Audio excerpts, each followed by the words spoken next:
dengan lahan sempit 4x4 kita bisa 800 ekor, bisa ngasilin hasil ya. Kalau kita main ayam kampung itu kurang lebih keuntungan per 100 ekornya 1 juta ya kalau di Kota Bengkulu.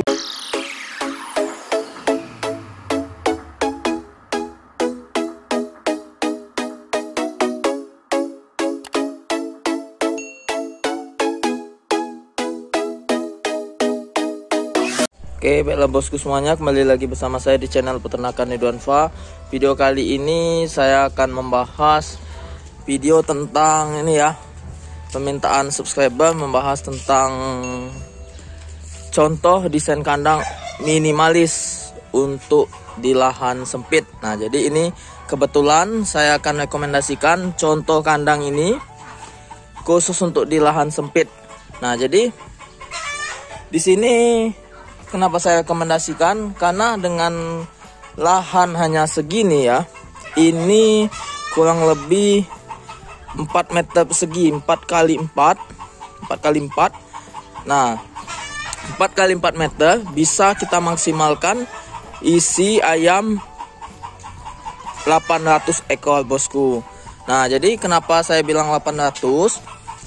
Dengan lahan 4x4 ya kita berbicara ini, karena di sini 2 box ini muat kalau sampai panen itu 200, di sini juga 200, yang ini juga 200 ekor.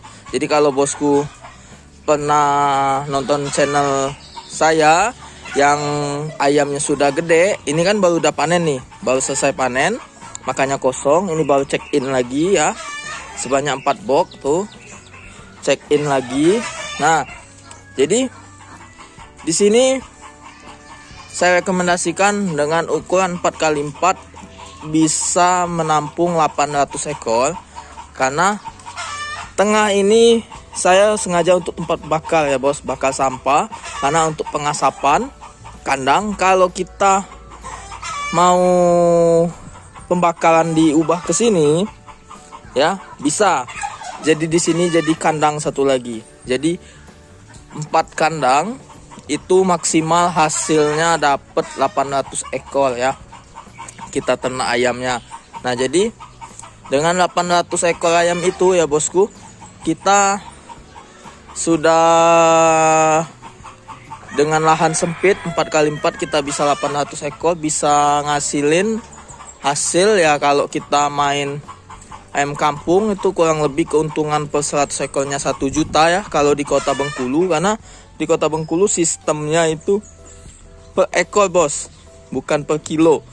Jadi yang dipanen per ekor itu ketemu ayam bobot ini ya, belampat bobot 7 on diambil, itu makanya ketemu 1 jutaan per 100 ekor. Nah, jadi kalau bosku ternak 800, nah jadi bisa bosku hitung dapatnya sekali panen berapa rupiah ya, kurang lebih 8 juta bosku dapat dengan memaksimalkan lahan minimalis ya, dengan desain kandang minimalis 4 meter persegi. Nah, bisa 800.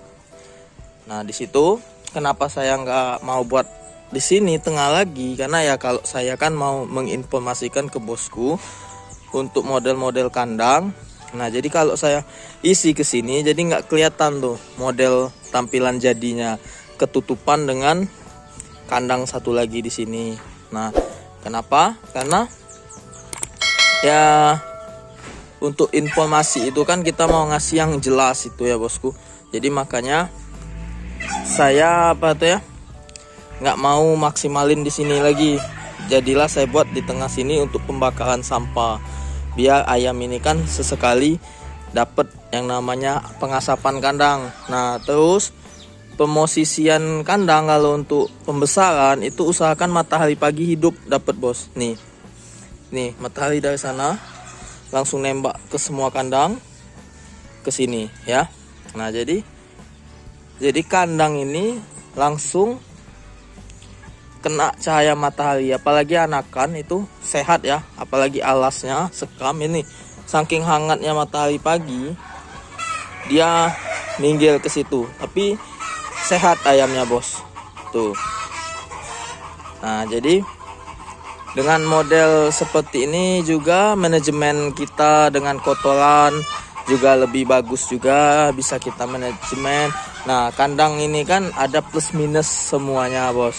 Jadi kandang box pasti ada kekurangannya, kandang postal ya juga ada kekurangannya. Jadi bosku tinggal pilih mau kandang yang seperti apa. Kalau kandang indukan itu juga modelnya itu di belakang dengan lahan 1 kali 7,2 meter, ini kan 3,6 ke sana 1, itu bisa nampung 100 ekor indukan, bos. Tuh. Nah, tapi kalau kita buat kandang postal ya, buat kandang postal itu nggak bisa kita menampung dengan ukuran kandang 1 kali 7 meter mau 100 indukan, nggak bisa, bos. Setidak-tidaknya ya kita buat minimal itu 3 kali 12 meter aja paling cuma dapet 60 sampai 70-an induk itu, bos. Palingan ya, hanya dapat segitu. Makanya ada plus minusnya. Kalau kandang postal itu ya enaknya kotorannya kita ini ya, nggak perlu bersihin tiap hari, bos. Kalau kandang box kita bersihinnya itu kurang lebih ya, kalau saya 4 hari, paling lama 1 minggu bersihin kandang box. Nah, kenapa lama? Saya membuatnya juga nggak rendah, bos. Untuk ini ya, ketinggian ini kotoran itu pas jauh, jadi amonia nggak langsung nggak langsung naik ke ayam. Tapi kalau jaraknya kecil, hanya kecil untuk tempat kotorannya, nah itu positif ya, jelas amonia cepat naik ke kandang. Jadi itu akan membuat kita capek tiap hari rajin bersihin kandang dengan tujuan biar ayam tetap sehat. Tapi kalau kita buat tinggi ya, insya Allah ayamnya tetap sehat, walaupun kita misal nggak sempet ngerjain pembersihan kandang selama 4 hari ya, tapi kita bisanya ngejar di usia lamanya 1 minggu. Nah itu. Jadi untuk bosku semuanya ya, kalau mau mencontoh desain kandang minimalis seperti saya ini boleh tuh. Ini saya pakai plastik transparan, tujuannya biar mudah kita mengontrol ayam. Itu nggak perlu kita mau lihat ayam harus buka-buka tirai. Oke, kebanyakan orang menggunakan yang namanya terpal. Nah, saya dulu pun juga menggunakan terpal, tapi ya itu, kita mau mantau ayam, ngecek kondisi ayam, harus buka tutup terpalnya. Karena kenapa? Ya kita nggak bisa ngelihat dari luar. Tapi kalau ini bening seperti ini, kita bisa ngecek, mantau kondisi ayam semuanya ya. Tuh. Nah, jadi untuk bosku semuanya, semoga video ini jadi referensi untuk bosku yang mau buat kandang, dan juga kalau ingin memaksimalkan lahan ya bisa contoh kandang seperti ini. Oke, saya tutup videonya. Lebih dan kurangnya saya mohon maaf. Jika salah kata, saya juga mohon maaf kepada bosku semuanya. Salam peternakan Indonesia dan sekian, terima kasih, dadah.